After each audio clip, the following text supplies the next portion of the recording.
She's not feeling Right. okay. Thank you. Here's Monday, April 26th, 2021, and we will call the meeting to order at 5:36 p.m. with the pledge of allegiance.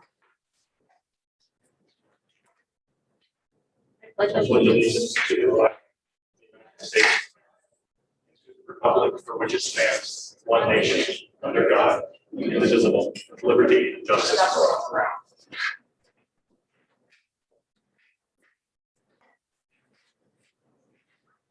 We'll begin introductions with Ms. McCarthy. I'm going to actually defer. We introduce our two tech folks tonight to start, and then I'll introduce myself. The two of you introduce yourself to everybody so they know who you are. Good evening, folks. Laurie Underwood, I'm the Assistant Technology Director. Nice to meet you. Welcome, Lori. State, Public Schools Network Administrator. Thank you both for being here. Karen Paquette, Assistant Superintendent. Statement, Ward 1. LJ Physical Ward 2. Kieran Majoris Collins, Ward 3. Jake Quinn, Superintendent. Megan Parks at large. Linnea Hawkins, Ward 5. Ron Falkman, Ward 6. Paul Vogelant, Ward 7. Felicia Ray, City Council Representative. And item number 3 is the COVID-19 update. Quick update, because we're just getting back to schools after the break. I know that we had some time away before the break, or remote, due to some transportation concerns that seem to have worked itself out over time. I did get a message this afternoon regarding Geiger School being designated as an outbreak site, which is new information. And we have had over 50 student cases since April 1st. I still have emails coming in from nurses who are fielding the rest of their voicemails from the day. I expect more over the next 24 hours. And that's just from people traveling, coming back, getting tested, waiting for the results. I do feel much better this break than I have in some of the past breaks with parents and families following protocols. We did have a number of students not in school today. That's not a bad thing. That means that they have gone to get their tests and they are waiting for their results. So that's a good thing. And once people have their results, if they're negative, they're welcome to come back to our in-person school and we'll go from there. As far as close contacts or any kind of crossover, it's been limited because we were remote the week before break, obviously break. And now as we return, I anticipate seeing some numbers. But I'm hopeful that we can all follow the expectations to wait for your test results so that we don't create close contact situations that need for quarantine because we're following the rules as we go. Any questions? Mr. Richards Collins. So we're obviously in this sort of weird spot where, vaccine access and eligibility is pretty broad, and there's a lot of reasons for optimism there. At the same time, as we've seen this really disturbing surge in cases in the state and locally, especially among younger people. And so I guess what I'm wondering is what the status is for broad strokes, our staff vaccination rate, and then moving off of that, if we've seen any.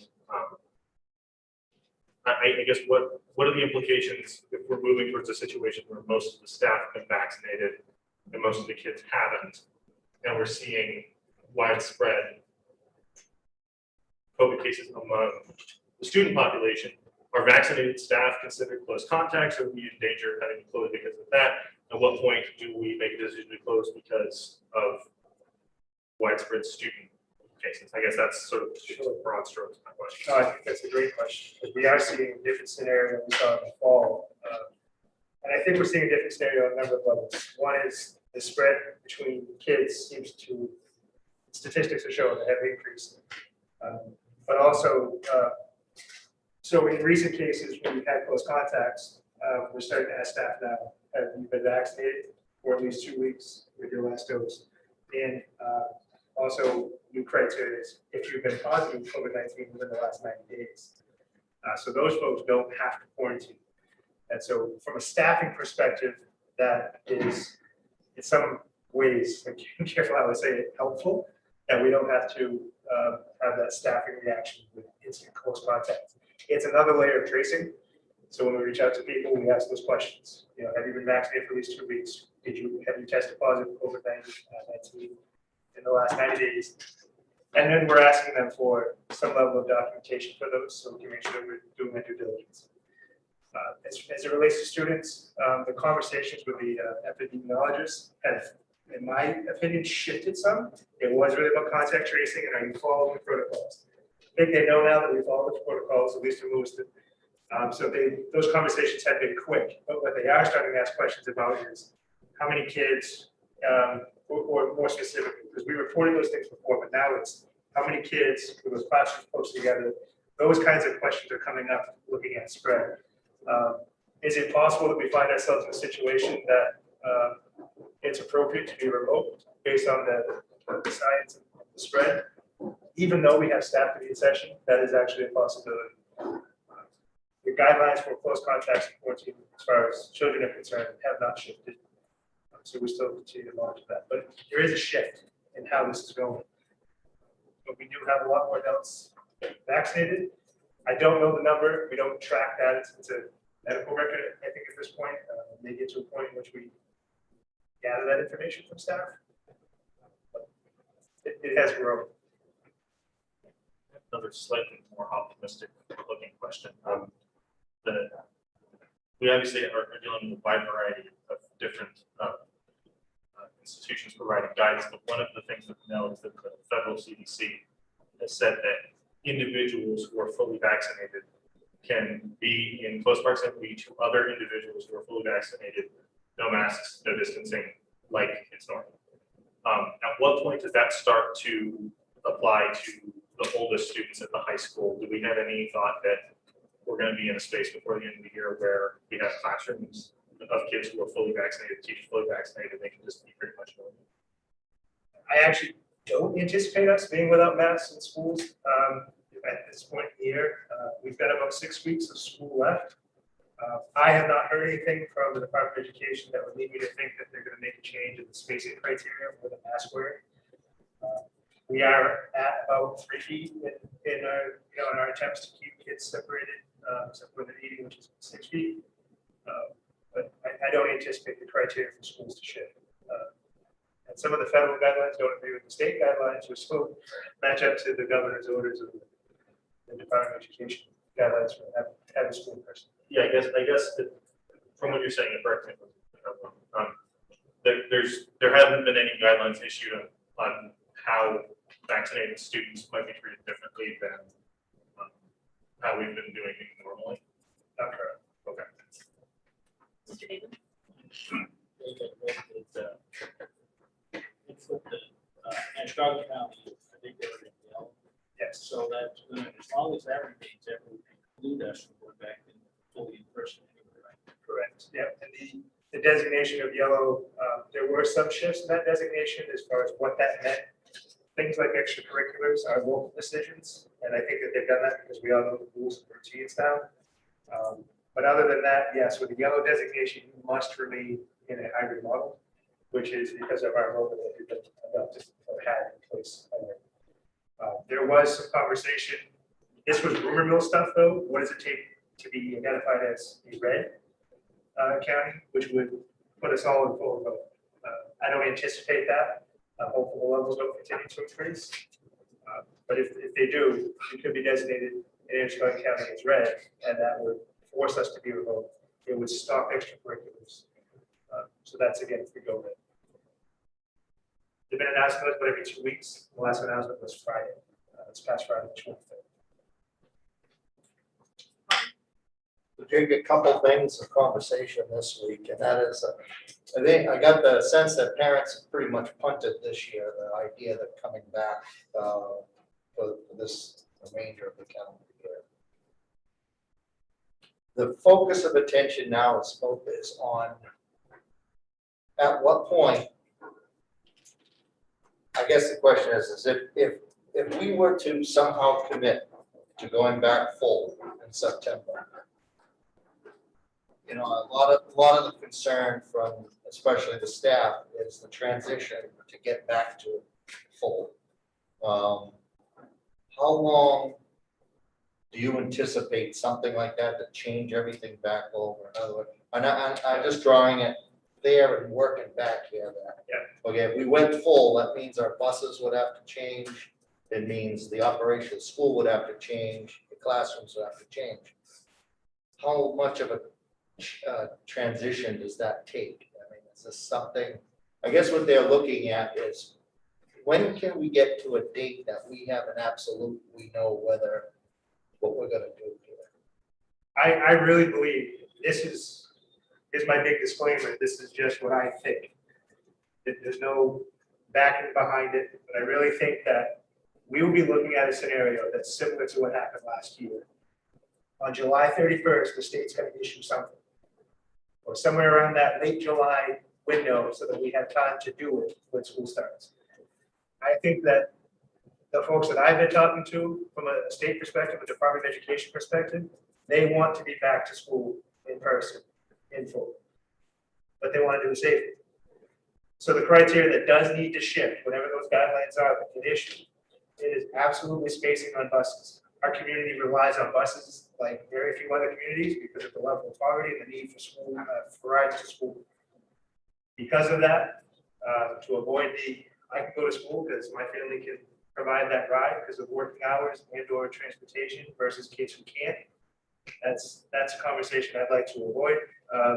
But I've considered conversations around opening up transportation to a place where if you're within a mile, you walk, a mile and a half, you walk. And I know winters can get tricky, but when we're talking about September in the fall, I may be bringing conversations like that to all of you to say, the weather's decent this time of year. We need the kids to walk to get them all to school. If we can host them in the building because we have the space, let's talk about other means of getting to and from. But we would look at potentially boosting, to find the drivers, our numbers of transportation. The other one is spacing within facilities. Connors has a little more space than some of the other schools. We might have to get into conversations where we talk about where kids go to school and moving some enrollments a bit to make it more viable. Again, to me, that's that if we're real close, we find a way to use different spaces differently. In the current guidelines, we're not real close. We're not real close enough. So I would see that by the end of July, we have new guidelines from the state. Transportation and space within the buildings is obviously a key. But I think we need to start getting creative. And the group that's working on some of those logistics and getting thinking about this meets again. We did a forum week before break, and we meet again on Wednesday this week and start talking about the logistical pieces. But just as you mentioned, there are a few critical ones. Staffing wise, Assistant Superintendent Paquette and I have already been talking about how do we staff more from a social emotional learning perspective, just to have more adults in the building, supervision, spreading out, building relationships, but also how do we get more teachers on board with some of these relief funds? Because we could use, say, this space for a classroom. Right now, I don't have a teacher to do that. But if we did, maybe we could. And so we're looking at all those options. So there's two things that we have to focus on. One is when the guidelines change, and two is if they stay the same, how do we get more kids into school every day safely? Those are two very big things. Let's just say the state makes changes from the end of July. Is 1 month, not even 1 month, is 3 weeks enough time to transition an entire school department into in-person learning? Yes, I think so. We're talking about those things, so it's not just going to be a surprise. And it's only 1 year removed from business as usual, if you will. So if we do go back to business as usual, I think we can get that figured out. I will say there's going to be some hiccups early on, because it'd be like opening a new school almost everywhere. And I think there'll also be some hiccups for enrollments. We've had some people not engage with school at all this year. That might be some ebb and flow with kids showing up saying, "I'm going to school here." We got to figure out if they really do or not, because we haven't seen them in a year. Enrollment levels, which can impact staffing patterns. So there's some real logistical components to it. I want to proceed as if we're going to open fully in person. I think that's the bigger lift. If we open again with restrictions, sad to say we already know how to do that. We're going to do that. second piece has been talked about a lot is, when will we know where we're at with the kids on their attainment level for this year? What, what we see as a, an effect of, the hybrid learning and so forth, and understanding where we have to put resources to get them to a certain level. When are we gonna have an idea of where we stand as a district? So in many of our schools right now, or very soon, we'll take the NWEAs, which is the state assessment. That will give us a level set, different strands of learning up to a certain point. In school carries that 3 through 8, and did we do 9 this year? Yes. 2 through 8. That will help. It's a challenge in that it may help us in some areas, but it won't fulfill the others. I don't have a metric to know the holistic effect COVID pandemic has had on individuals' learning. We have seen some results that are a little surprising in some areas. It's true only with the spring data, but some info from the fall, with taking the spring off and having lighter things in the summer. Some areas we were surprised with the amount of information students were able to, knowledge they were able to demonstrate in the fall. Saying I thought there'd be a greater loss or a step back, and it wasn't. We still have work to do. It wasn't as bad as many had thought it might be.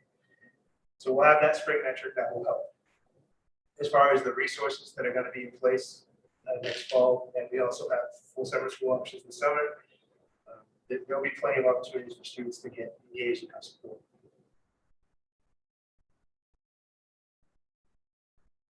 I think a bigger short-term question for me is, how do we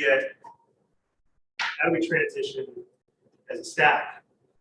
Say you've had a chance to be vaccinated, and at what point do we say working remote is no longer an accommodation that we're going to make that is choice-based? Certainly there are protected classes that would always help.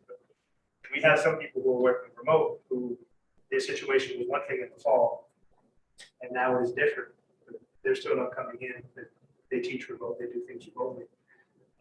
I do think that we can make great accommodations for people who have the need, but I also think that it's, from my observation, it's a fact that coming into work generates more productivity from the students and from the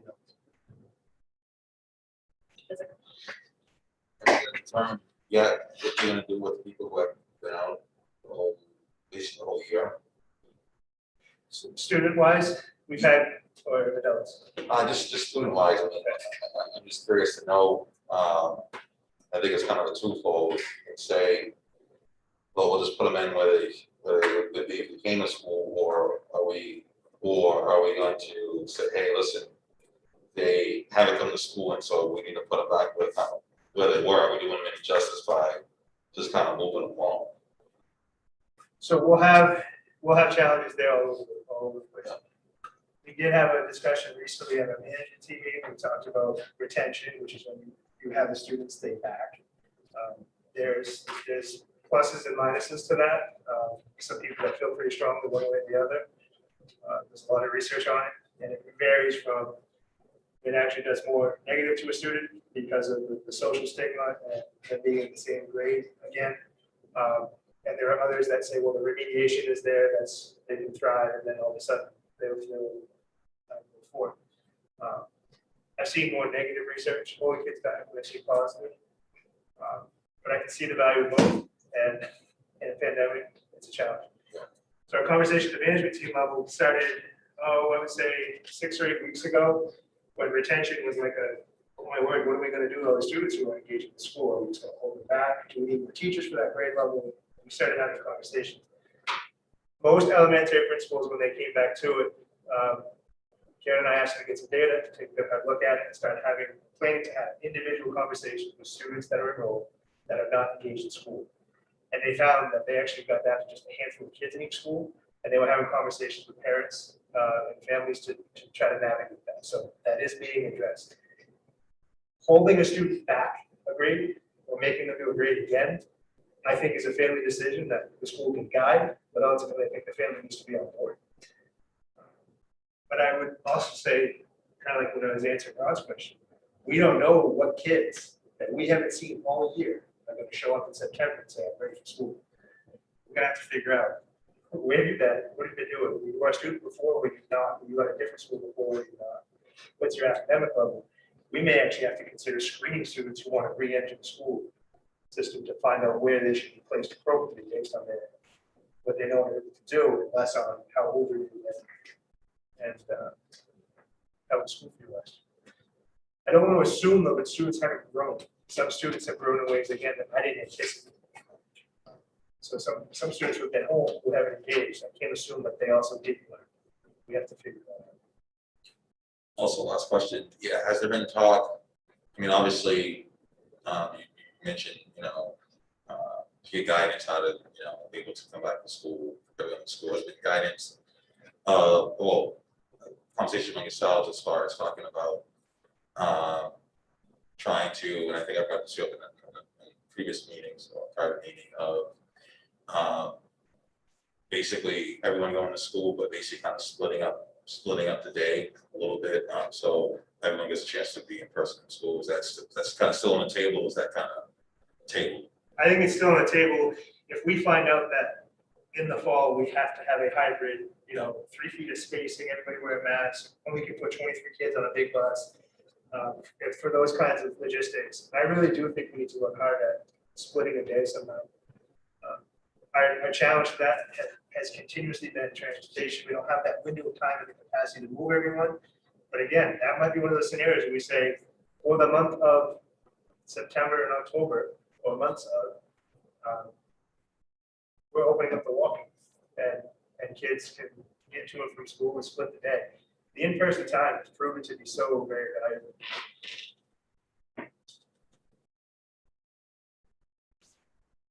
Are you raising your hand or are you thinking about raising your hand? Well, I suppose I might as well. I guess I just wanted to throw out a couple of thoughts. Very preliminarily, it strikes me as reasonable that we ought to do an ability-based assessment for placing students rather than what their age is necessarily. I've always sort of thought it was silly that we just assumed that every kid who was 8 years old was in the same spot academically and should be in the same classroom. And it's especially so now.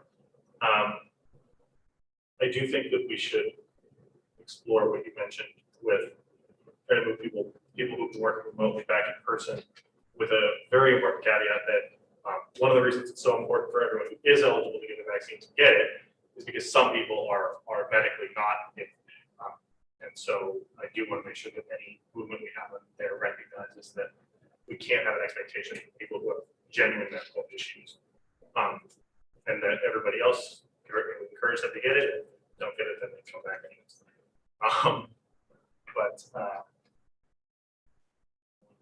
And then the walking, I've always been a proponent of more kids walking to school. So. Any kind of an update on what graduation will look like for this year's seniors? Graduation this year will be on Sunday, 7th, I believe. On video. The 7th of June, I believe is that Sunday. 6. Is it 6th? Yeah. My apologies, strike that. June 6th, Sunday morning. And it will be at the airport as it was last year. There are 4 other schools right in our meeting area who are also doing that. We're splitting the cost for some of them, the organization for some of them. Graduation is a massive lift for organization purposes. Pulling that large event together, and without building in restrictions that we don't know if we can enforce or monitor for the setting for the event, and not knowing what might happen with the variants and the numbers. The airport seems to be best fit. Looking at the same kinds of options with a screen to assist in people's ability to see things, streaming it with cameras, and also broadcasting it over the radio so that people can hear things. will all be parts of graduation. Again, staying in vehicle, social distancing, all that will be expected, and do our very best to monitor as we did last year. Mr. Driscoll. Yeah, on the subject of graduation, if we're gonna do that, I do want to make sure that we're affording families transportation options for folks who don't have a car.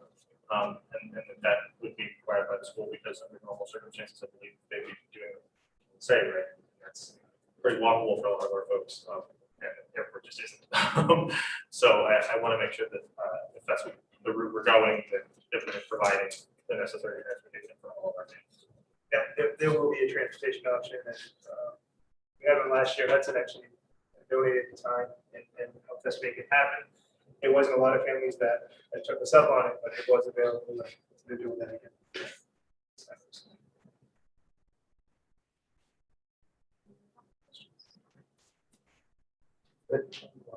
Jake, I just kind of, one thing I hear often is what is the conversation looking like between superintendents and the Department of Education and the governor? I mean, do you guys meet regularly? Have you been talking? Do you have the opportunity to weigh in and say, Governor, I don't know about July 31st. That kind of puts a little pressure on families and us on transition. What about earlier, and making a statement? Is there any movement and discussion, or is it very rigid where you're basically getting a piece of paper that the state's saying, do this, and that's it?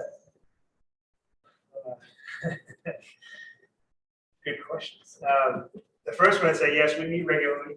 Superintendents in our region, we're in the Western Maine region, and there's quite a few of us. We also meet as a state on a pretty regular basis. And by regular, I mean as a group, monthly, if not twice a month, regionally, and then statewide, quarterly, I would say, sometimes in other events.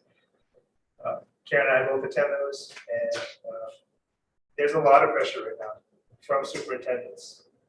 And we do have DOE membership that joins those meetings, so they can hear our concerns and hear our questions. They're under a lot of pressure right now from superintendents. I also know they're under a lot of pressure from other proponents in their own world. Ultimately, this will come down to what I think is a coordinated messaging structure from the governor, Department of Land, and the CDC, and Department of Health and Human Services. Those four are kind of where we're trying to apply pressure to get, like you said, those answers sooner. And when I said July 31st earlier, nobody has said that to us. That's just me looking up thinking we want to be as ready as we can if the scenario is before that. But last year, I know we were trying to plan 19 different ways to get to the end of the week, and we just didn't have the guidelines yet. And I know a lot of time was lost in that effort. So hopefully this year, either guidelines are sooner, or we have clearer paths once they do become known. But we're asking for them now, even if it's for next year. I don't know that that's going to get much movement. And as far as, is it just a piece of paper that says these are the guidelines, and that's the letter of the law? Pretty much. Anybody can look them up. The guidelines for reopening schools are my first go-to. And then following that, it's CDC and the epidemiologists that we talk to on a regular basis because of the numbers of positives we have.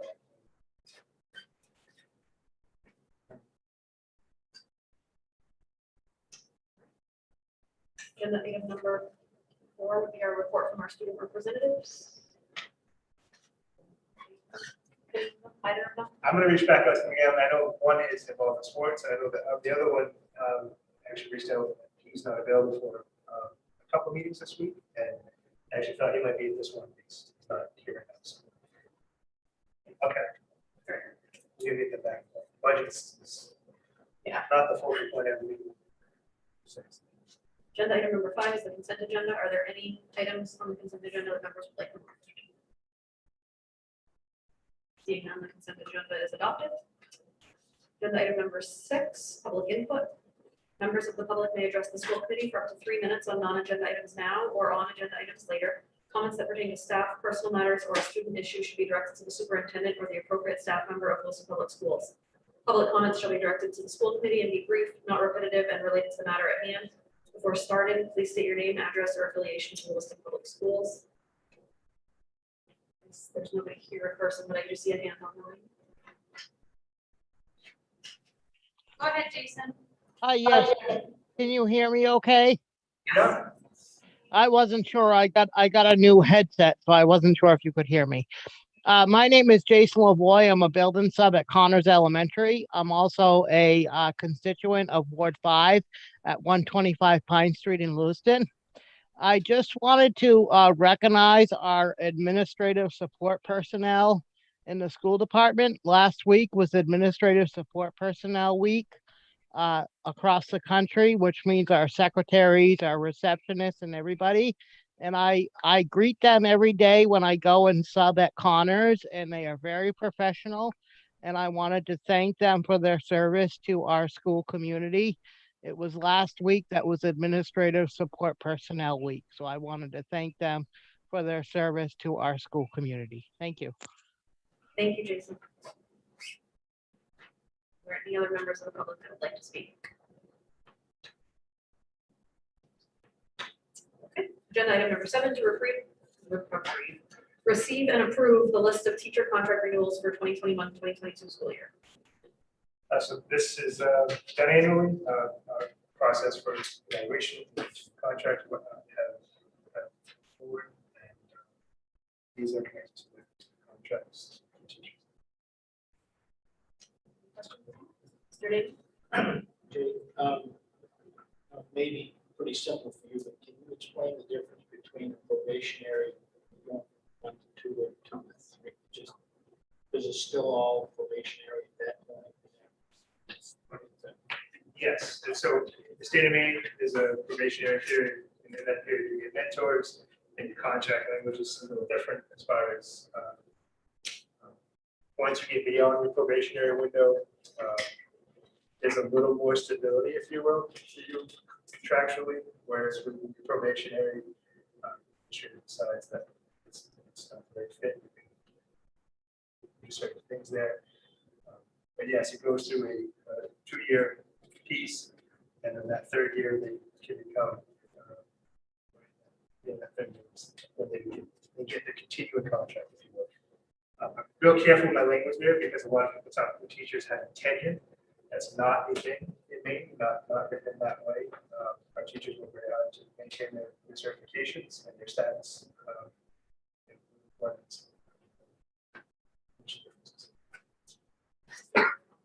Just one of the clarification.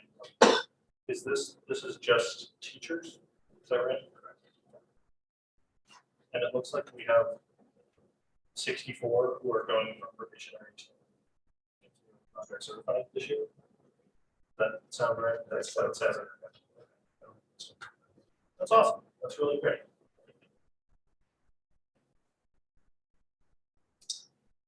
Mr. O'Hara? Did not pull up the files that I just clearly found, but do you have a percentage or number of probationary staff that were not rehired? That was a very small number. I think district-wide, don't quote me, this was conversations a couple weeks ago, I think it was 5.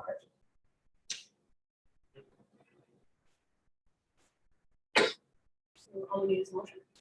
If there's no further discussion. Mr. Ritter Collins? I move that we go to approve the list of teacher contract renewals for the 2021-2022 school. Second. Any further discussion? We have started with Ward 1. Ward 1, 2, Yes. 3, Yes. 4 is absent, 5, Yes. 6, Yes. 7, Yes. City Council, yes. Yes. Motion to approve the list of teacher contracts for 2021-22 is approved. Agenda item number 8 to receive an update on the budget process.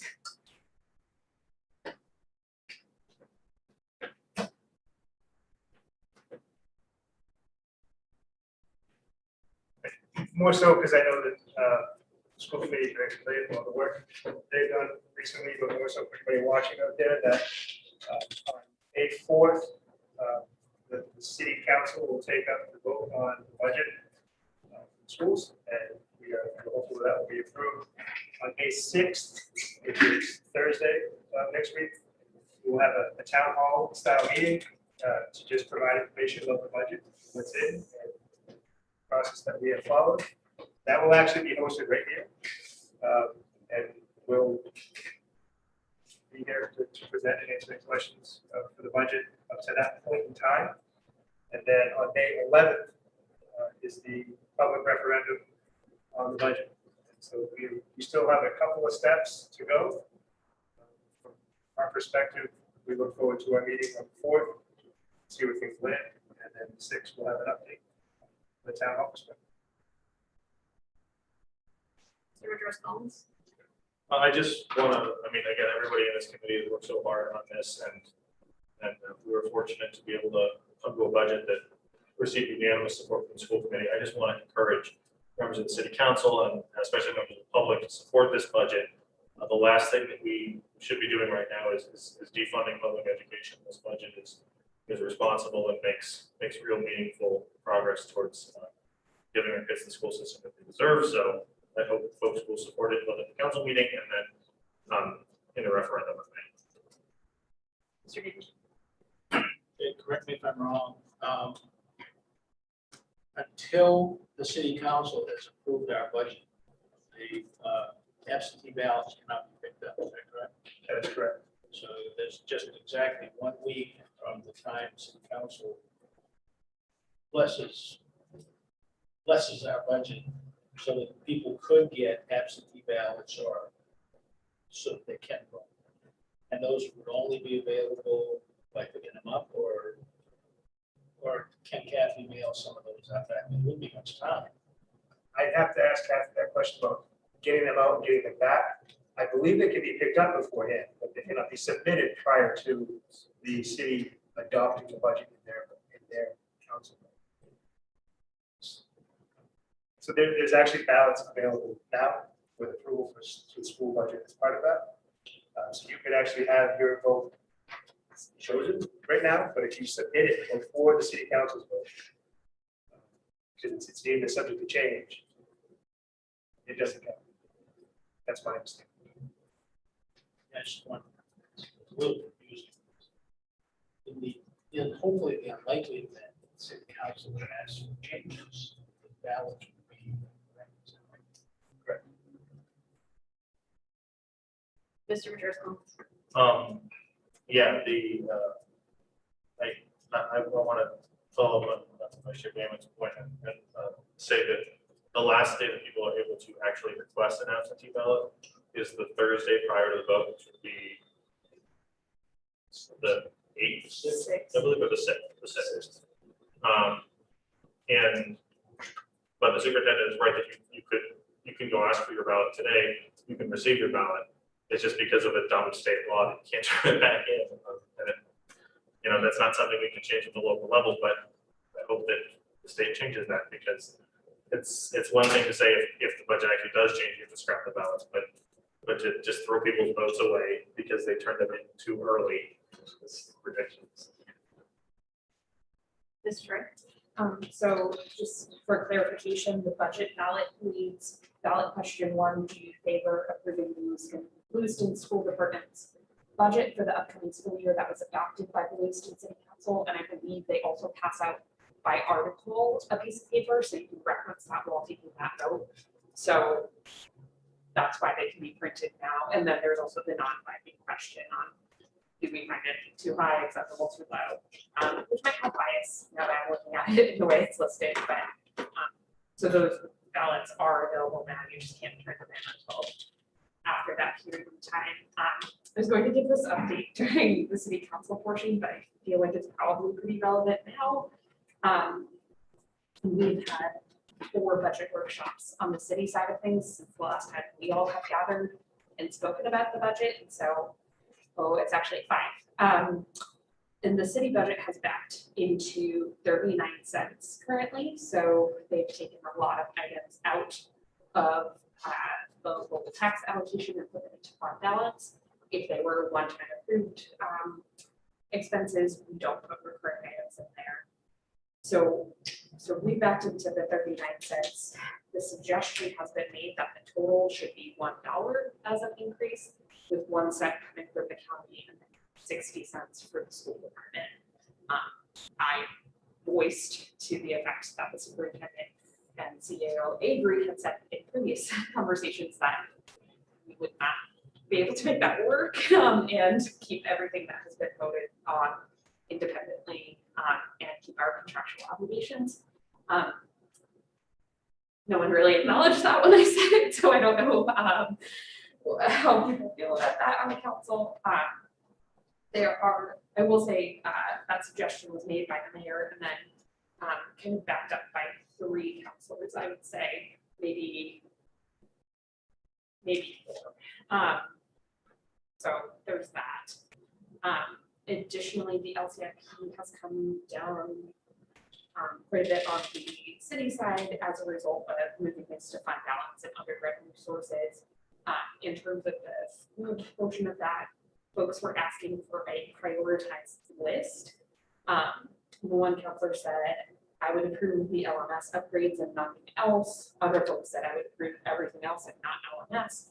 So we could tell them, seems like it's gonna be an either or to keep us under the bond limit of 80%.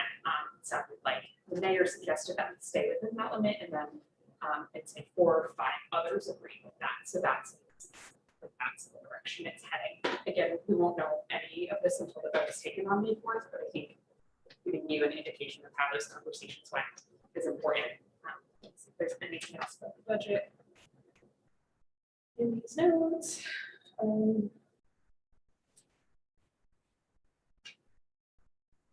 That's not very helpful. It seems very important to folks that we stay under the $30 mark for the whole mill rate. And I don't have my numbers with me right now, so I can tell you quite what that is, but it's yeah. I think we still need to. Folks are still interested in cuts coming from the school departments. Is the gist of it.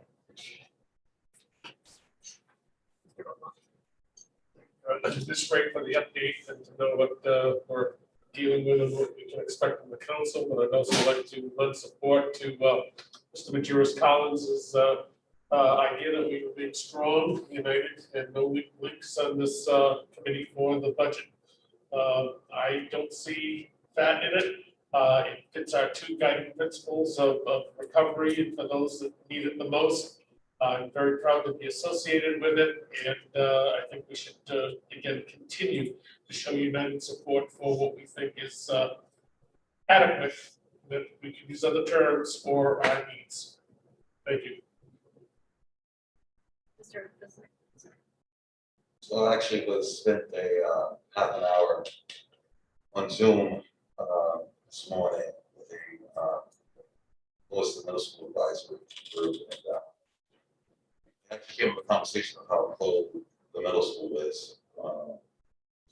So to hear someone to go one or the other, and I'm sure there's some other red tape to go, it's unacceptable. You got a school there with kids freezing to death, and the 10th streets are freezing to death, but that should be top priority. That shouldn't be one of these. So we do this and we'll do this. It should be no haggling over that. Just eat. Should be a top priority in the middle school for our kids, and we should be haggling over it. Number 2, I agree with the sentiments of previous speakers about the budget. First budget process, I thought it was approached was very responsible. We went after this first city council meeting, we came back, came up with something that was more than reasonable, and so I'm pretty disappointed to hear that they want more cuts, considering this school budget has been underfunded on many areas throughout the years, and I'm deeply disappointed that they would go there on that, but it's been. And we've underfunded our kids on school materials. Teachers have been underfunding on materials. And the fact that you would ask for more cuts after we went back to our drawing board and came up with something more responsible. For me, personally, it's just repulsive.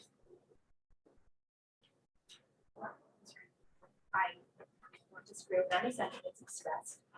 I think board representatives and even the chair and the mayor connecting and talking through what their specific concerns are, because we know this budget, like line by line, it feels like at this point, from the great work that administration has done to educate us.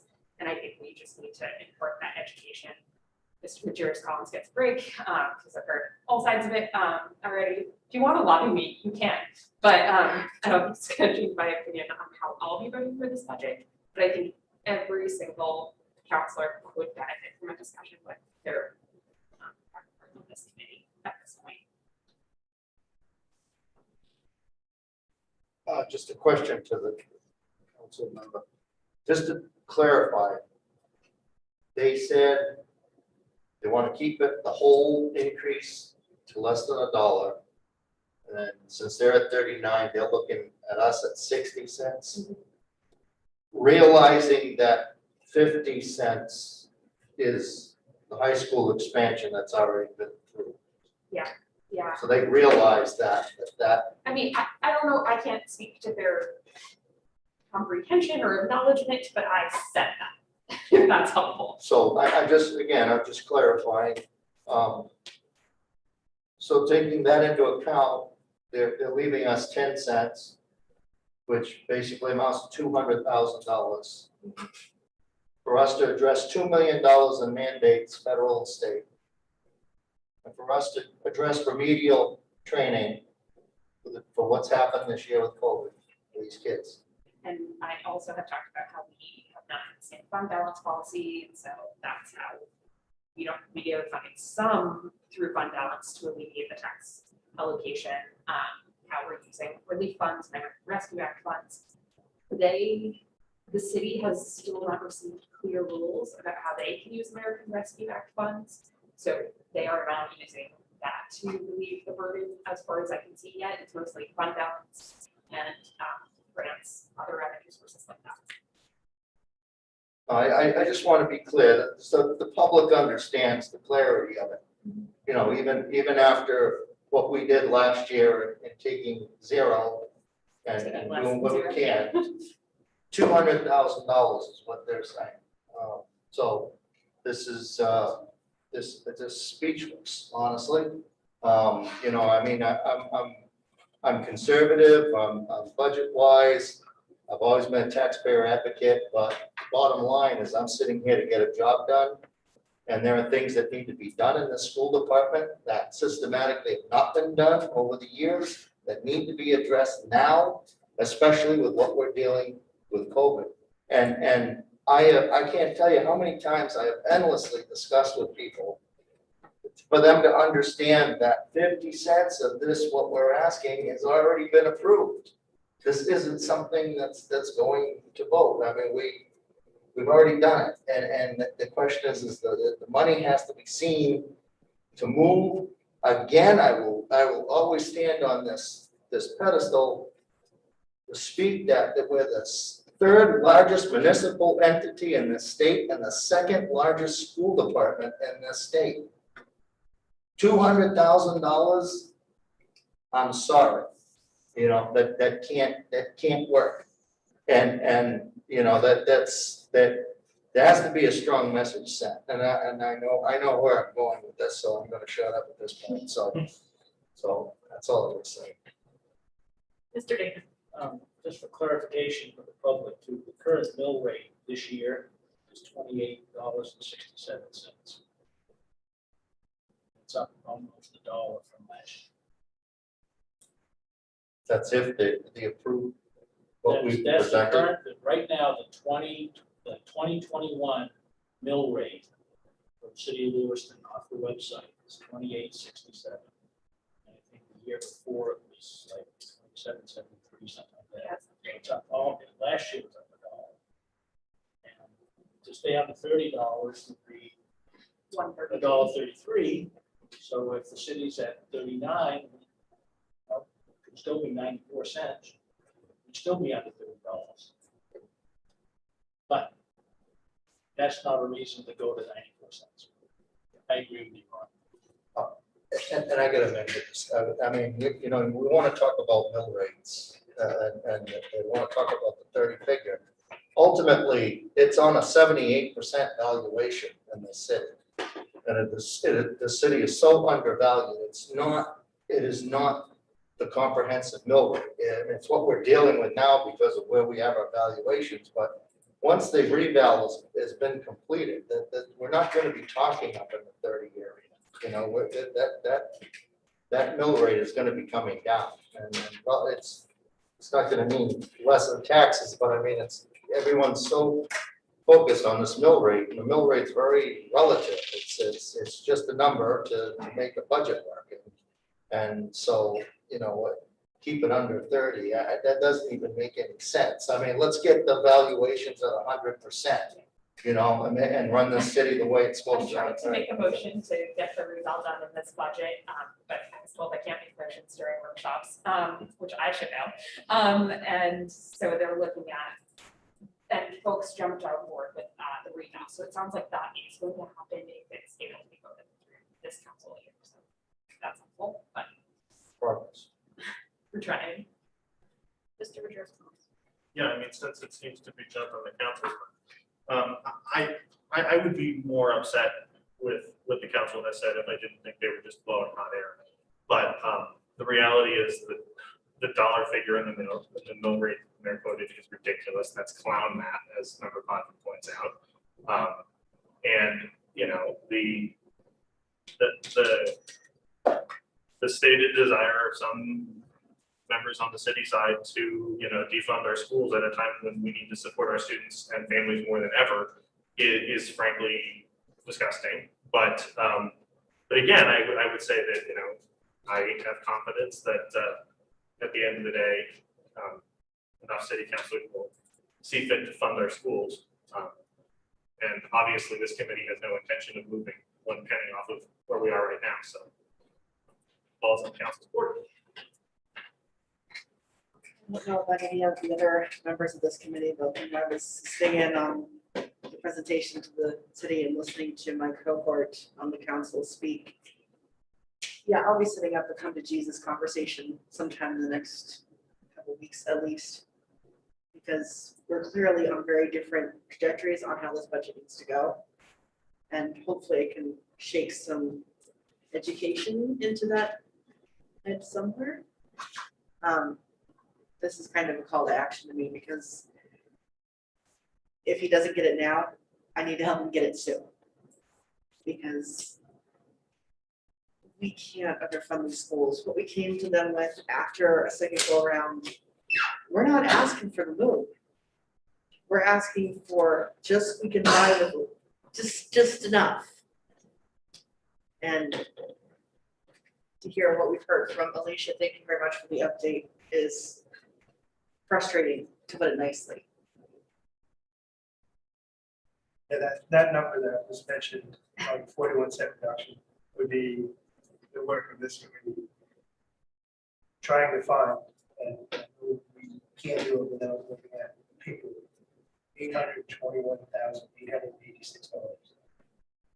Roughly. Our time of first question to the being, okay, so how many teachers do you want us to cut? Because that's what you're asking for. Jake, let me ask you, if the dates are coming up quick, you know, there's only a 7-day turnaround. I just want to know, well, what's the plan if indeed we have to readdress the budget? Does it? We got 7 days. How does this work? So we have a few options. They're all bad. But we have some options. And I want to be clear about reduction in force. Because when I say people, I mean actual people who work, get paid for their time, have homes, families, apartments, is part of our economy. So I struggle with cutting people big time. We can start looking at supplies for teaching and learning and go from the already massive percentages that we took out to make it through the last round and go start looking at what accounts get zeroed.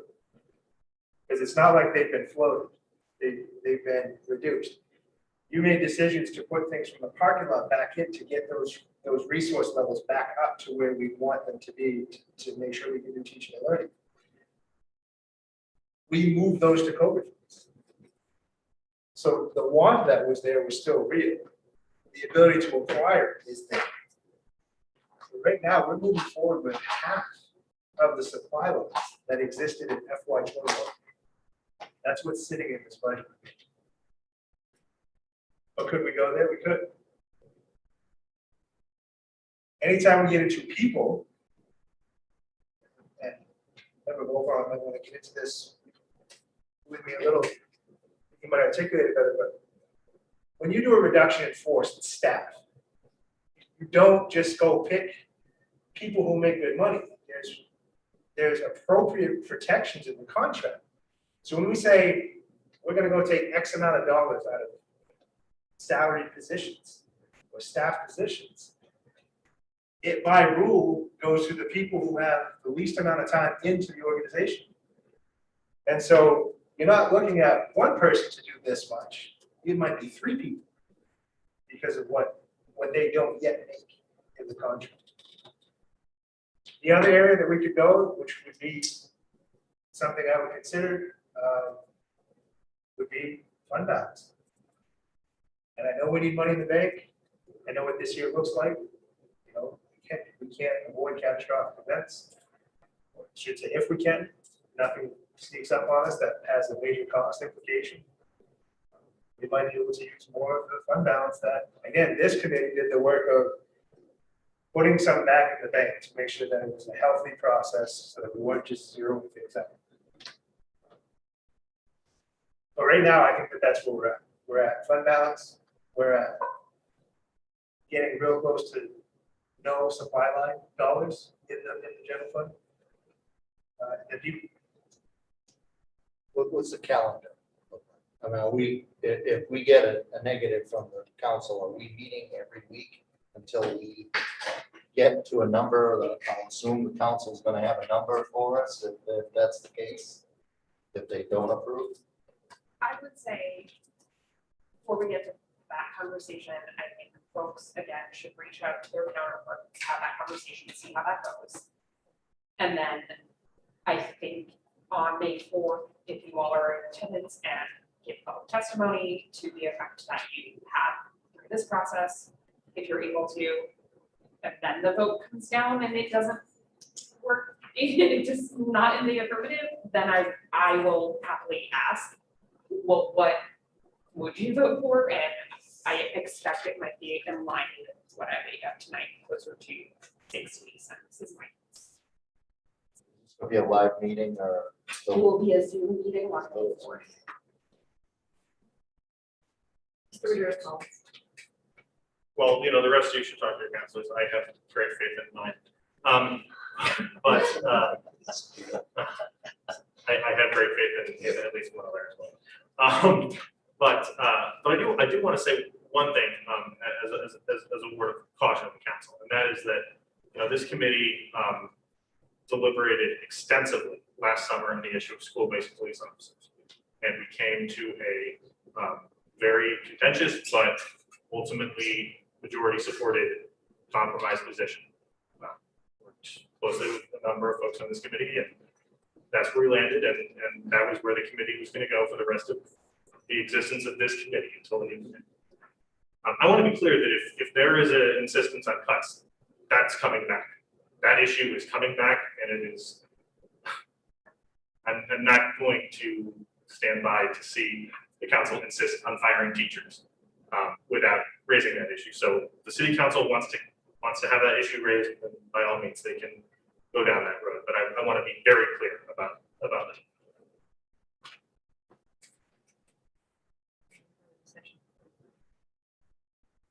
Sorry, I felt like I interrupted Superintendent Littles with trying to walk us back into steps we would take to prevent having to meet every week, but yeah, sorry. I mean, I guess the meeting on the 4th is obviously critical to our next step.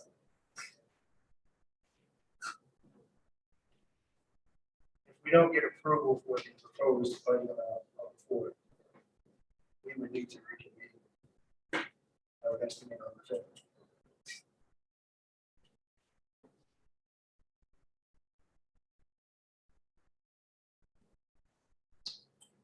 Members of the public that would like to speak on this?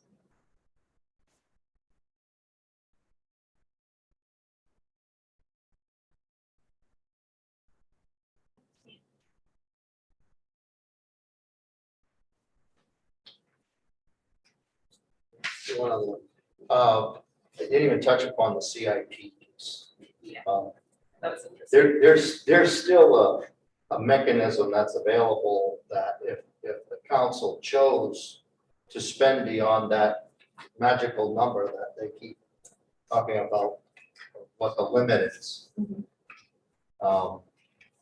There's still a procedure out there that allows them to override that, correct?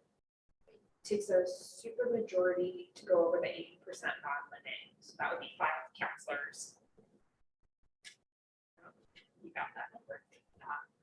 For the vote. Well, I'm just saying if we have to have that discussion, to discuss that, because the CIP is another dreadful area with the history in this district of underfunded, and our buildings are not getting, certainly the brand new ones are fine, but the ones that aren't getting any younger, and the only question, what's coming down the road.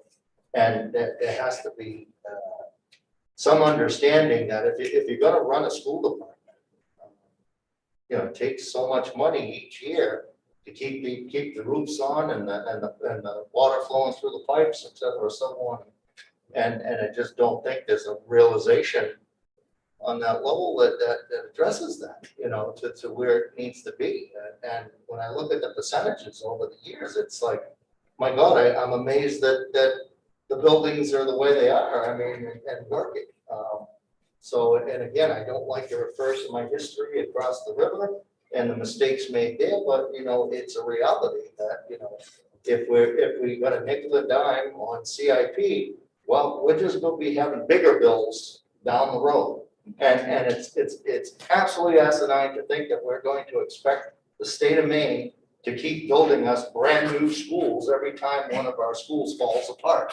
It's amazing what Lewiston's been able to do to get the schools that they have, but to depend on that, it really, we have to be responsible with the repairs and the CIP moving forward at a certain percentage, regardless of this. We didn't have no limit in Auburn. I don't even know what they talk about when they talk about limit. It's simply, you have to assume the burden of the debt service. And it's like you said, it's for you guys, it's a super majority of the council. And it should be voted that way with a super majority supporting that. Just for everyone to know, so May 4th is the school budget, local tax. June 1st is approval of LCIP. So there's more time and a little bit more leeway on that. But it's funny to hear your comment, because there was a comment I wrote down because it was eyebrow raising to me. The state will pay for new schools. We're stuck paying for expansions. And it's like, we're not just gonna keep building new schools and going to the state. I think they're gonna say no at some point too. So it's a tough one for sure. Mr. Adjaris. That's an astonishing comment. And anybody who wants to purport themselves to be a steward of public money, who would suggest that the best strategy was to just let your buildings become dilapidated and unusable and keep asking Augusta to build you new ones. I completely agree with Member Putnam. I would say that the 80% restriction is ridiculous. And it's especially ridiculous at the moment. It's really cheap to borrow money right now. And we have a lot of good we can do with it. When you're talking about taking on debt, there are things that are not worth taking on debt for. Really irresponsibly managed places take on debt to cover operating expenses, which is insane. But then there are really good things to take on debt for. Infrastructure is one of them. We're talking about making sure that our schools are what they should be, and making sure that we have middle schoolers and teachers and other folks over in LMS who aren't freezing. I mean, you know, this is basic stuff. So I suspect that after we get done with our budget fight, we're going to have to move right into fighting for what we need of the CIP as well.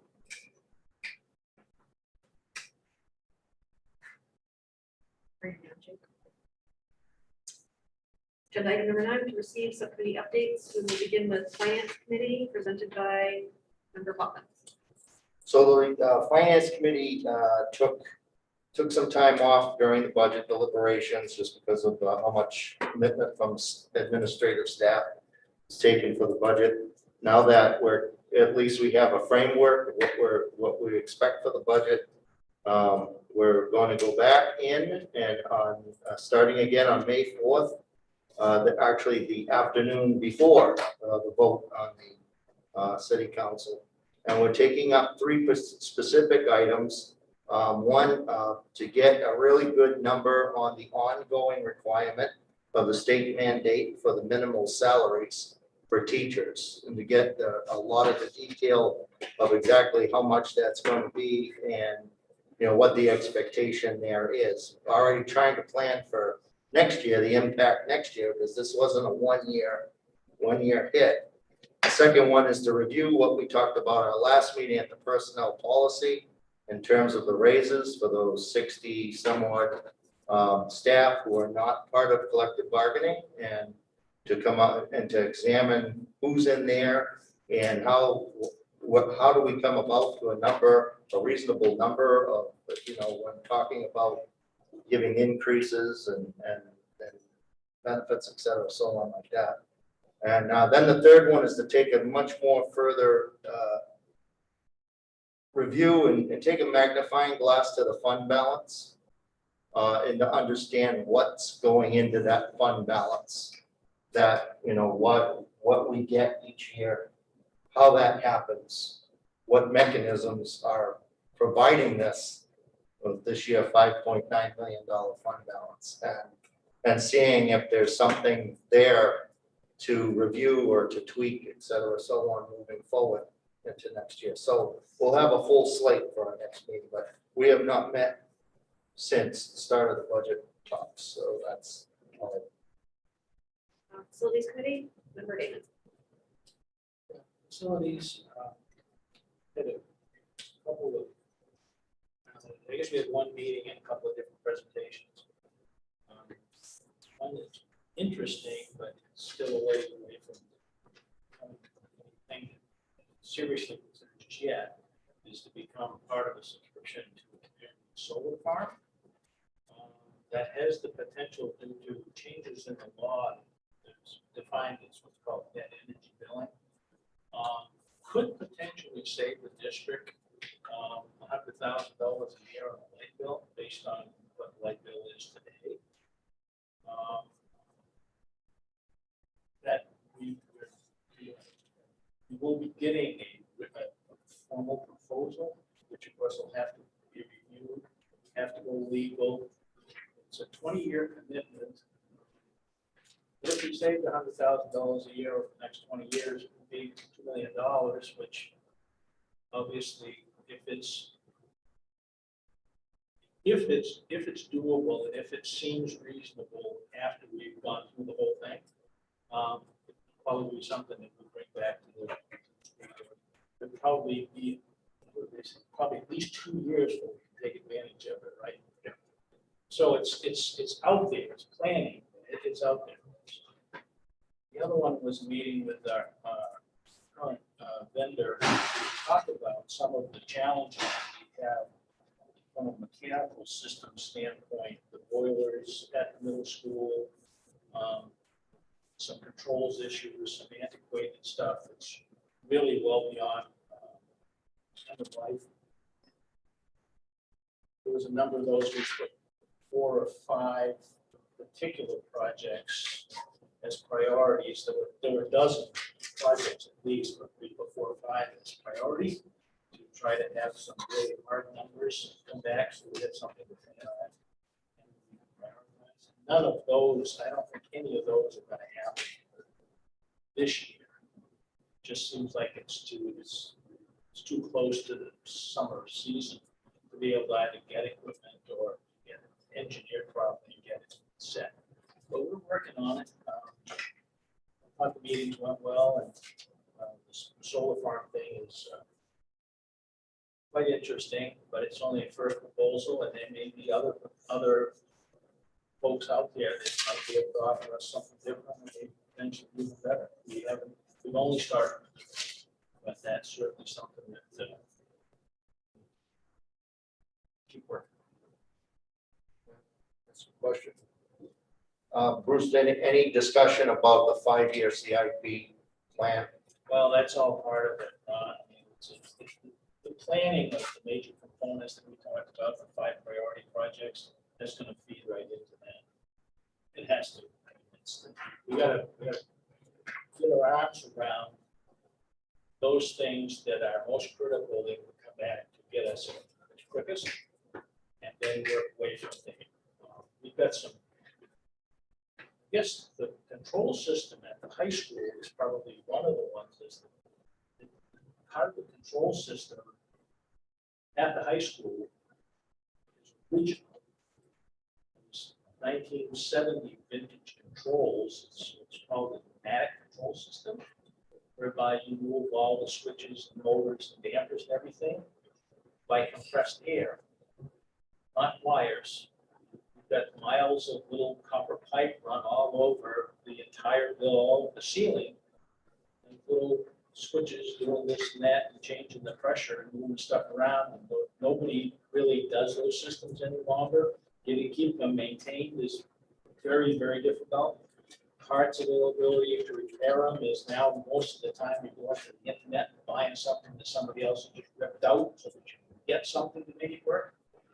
It's really so antiquated. And the new portion of the building will be what's called VDC, direct digital control, but most of the rest of the building isn't there and needs to be.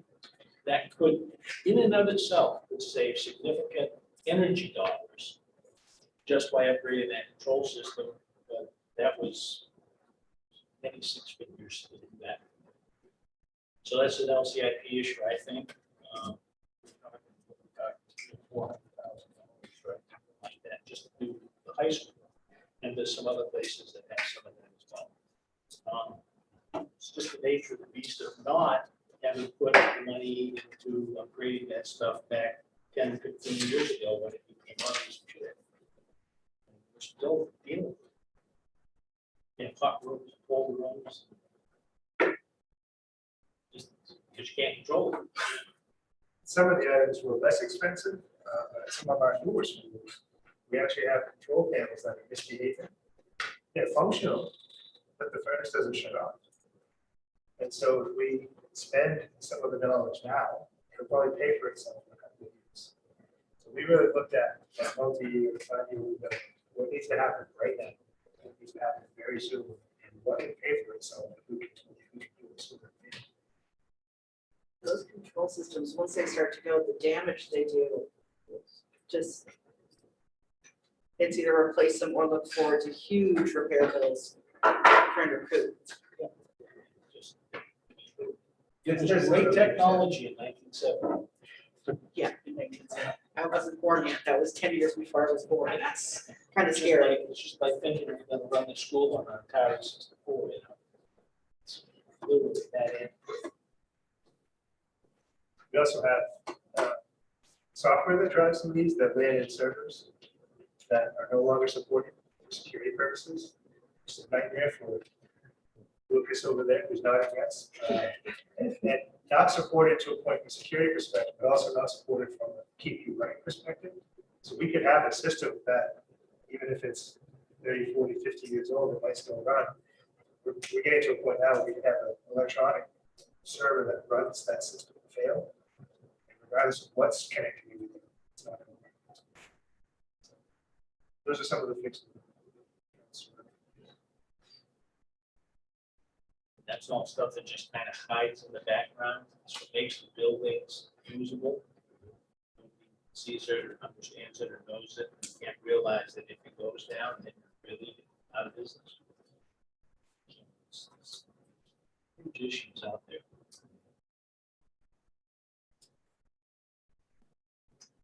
Curriculum committee, member Majors. The curriculum committee has not met since our last full school committee meeting. We're going to be meeting the first 2 weeks of May to finish our curriculum review with high school, and then to take a couple of items that I'm optimistic I'll be able to bring more detail going forward, but community members reached out with ideas about how we can improve our curriculum, including some students in LPS, and so hopefully we'll be able to bring some items forward before the end of the school year. We'll move forward with that. Nothing is in that. Committee, Ms. Wright. Not met. Trying to find the time to meet is our biggest challenge somehow. So hopefully we'll get something soon. Negotiations. We have started trying to set the ground rules with the LEA, with the CPE contract, which covers the teachers and the architects. That negotiation is just getting started, and we don't have any progress on that as of yet. We did have a 10-day notice from the service managers about the COVID stipend. I guess it's just what it's called, COVID stipend. There was a meeting on that on Wednesday. That's about all we have currently. We're working on both of those. Agenda item number 10 is report from city council representative. Lots of meetings since I saw you all last, so I apologize. One of the things the council did was we awarded the Spirit of America Award, which is an annual volunteer recognition award. That was given to the Lewiston Education Association by the city council. So, and this was specifically for their efforts over the pandemic, especially the early parts of the pandemic, to come in and kind of rearrange themselves into a food distribution and volunteer for, and the organization in partnership with other members of LPS to get that done. In addition, we took action to amend the library policies, and now there are no fees due when materials are overdue to the library, which I think will be a great impact for a lot of youth. They'll continue to be able to borrow from the library, even if they do have materials that are not returned. And we also had Nice Donor cover the current fees so that kids can start borrowing again, which is great. In addition to that, we did authorize a special election for the school budget validation referendum. But we also had a solid waste and property maintenance discussion. There have been quite a few complaints cropping up about trash and other waste issues all across the city in many different parts. And so we started a discussion about that. I went on a ride along with code enforcement to take a look at some of the specific situations and discuss how they are working through those as we think about students walking to school and the weather being nicer, that sort of stuff. There is a lot of waste that is not being properly disposed of, and I think any pedestrian is risking encountering some of that waste. So we're trying to find ways to work with property owners, tenants, to get that cleaned up so that it is a sanitary environment. And otherwise, we could talk a lot about budget. Thank you. Yeah. Report from the school committee chair. I do not have anything to report on tonight. Agenda item number 12 is superintendent's report. I mean, I updated you on publicly, I think it was earlier. We remain very busy this time of year between budget and then all of these other meetings kind of coming back online and we hit the pause button for. So we're excited for a busy spring. And parent and staff logistics group coming together. Again, that's on Wednesday. We're continuing to do the work. And as soon as budget is done, we also want to open up the doors, and this is more of a public announcement, to revisit the mission and vision in Worcester Public Schools, which is work that had been started before the pandemic. We've looked at it and taken some light input so far. We really want to open that up to make sure that people have another look at that. So we can kind of launch into next year with that latest adopted language. I just wanted to ask about the timelines for hiring for LHS principal and LMS principal. So Karen and I have been looking at LMS applicants, and as recently as today, and process is beginning, starting next week with that. We did ask Member Fisher to be a part of that, as a school committee member, as a parent. He's graciously been willing to accept that, so we'll be part of that process starting next week for the middle school. The high school, we have a candidate visiting this week. The end of the week, that was the schedule that worked well for that person, and we hope to be able to bring it forward very soon. Agenda item number 13 is community announcements. Any members have a community announcement? I just want to remind people to keep their eyes open for pop-up clinics. I was able to go down Saturday and get my first shot. It was really good. The location at Longley was really great because that's walking distance for me and most of my neighbors. St. Mary's had it down. That was very smooth, very simple, was not scary at all. And yeah, I was a little sore the next day, but that's what happens when you get shots. I recommend people just keep their eyes open, check their emails, scan online for when things come up, because 16 and older, go and get it. I mean, the worst thing you're going to deal with is maybe some symptoms. Arm that was unusable for a day. Woohoo! And I'm one step closer to being able to travel. I like having my little bike cards, so I'm halfway there. Just don't be afraid. They're very friendly people. They have translators. They'll fill out all the paperwork for you. All you have to do is show up. So don't be afraid to go do it, please. Agenda item number 14 is any future agenda items. Mr. Madras Collins. Yeah, I'd like to see us take up, say, before the end of June, if that's possible. The consideration of ending any recognition of perfect attendance.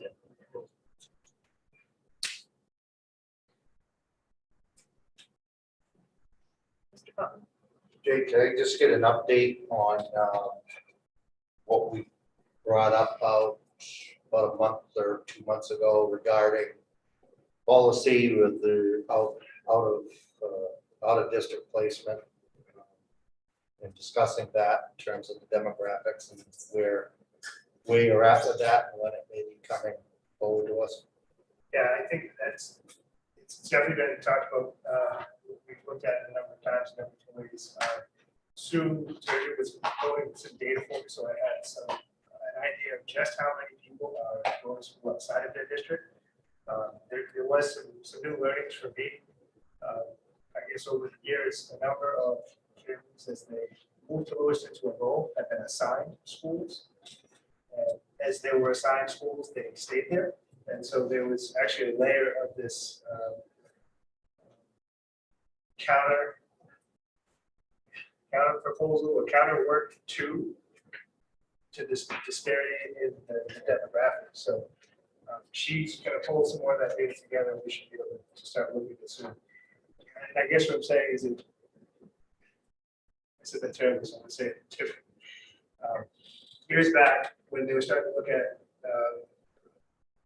the way the zones are for schools, as far as who goes where.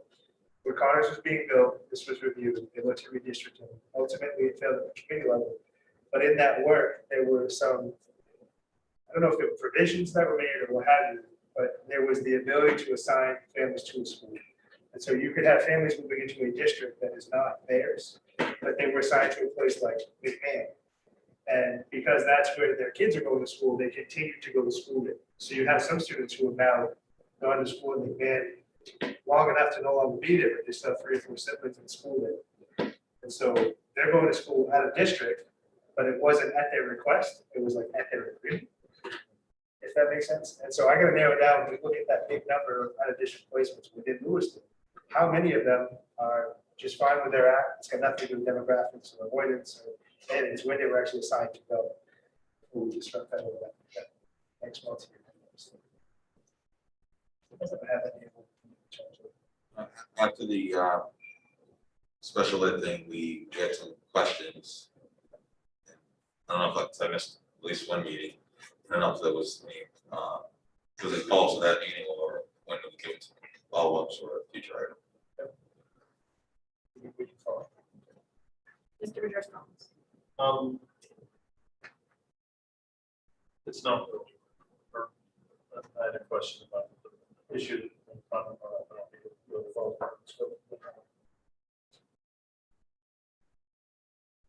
Okay. So I'm good. For future agenda items, I would like to, at some point in the near future, have a review and presentation from the City Spirit Committee on the statement of equity. And have a discussion and possibly vote around implementing that in most schools.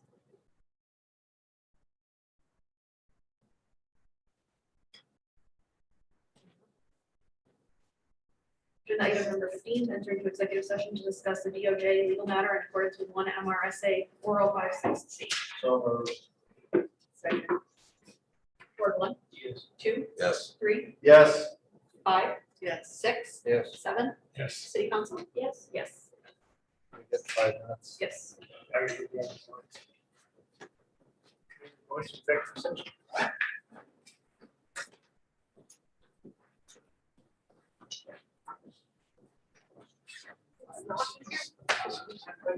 I just want to make sure I wasn't missing.